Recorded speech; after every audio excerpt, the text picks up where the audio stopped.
usually come to schools when they're displaying their artwork. It's usually just art only. Here, WE.mov have opened it out. There's several reasons behind that. I think predominantly is the fact that I think students need to see that subjects shouldn't be seen on their own, but as part of a whole.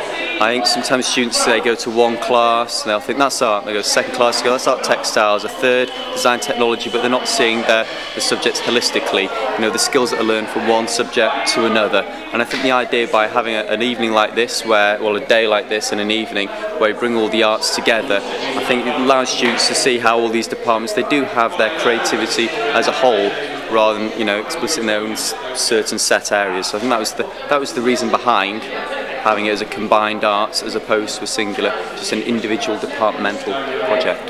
And talking about the arts firstly, pleased with the work that students, certainly the certificate students, have produced this year? Wow, very pleased, yeah. We have a whole range. We've got Key Stage 3 and Key Stage 4, so we've got from Year 7 work all the way up to GC and BTEC. So the Year 11 work, we've had some fantastic results this year, the highest we've achieved so far, touch wood.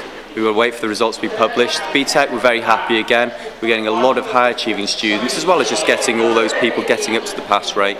So we're very happy across the board. So, you know, art textiles have done very well as well, and as well in art. So we're very happy with the students' work. Some stuff we've noticed going around the exhibition, a very large ice cream cone next to you.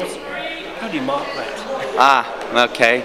Well, if you know, will you get footage of the ice cream? Yeah. Okay. Yeah. Well, things like that, really, you have to take into account that the student, it takes a lot of time to physically make the object.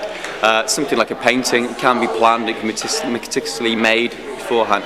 But something as large as that, they don't really often make a full-scale model. They're used to making smaller-scale models.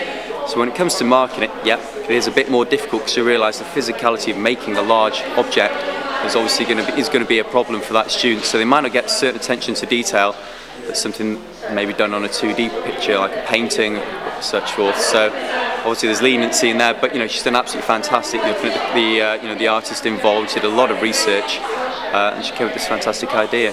And the students aren't afraid to tackle challenging artists like Lucian Ford and people like that? They're sometimes a little reluctant to start off with, but once they kind of realise they can do it, I think there's always that reluctancy, oh, play a bit safe to start off with, but as soon as they look in books and they find artists, they say, can I do this? Can I do that? And say, yes, it's a matter of just encourage them, and they're quite happy, to look at more, what's called conceptual work, as well as just work that visually looks very appealing to them.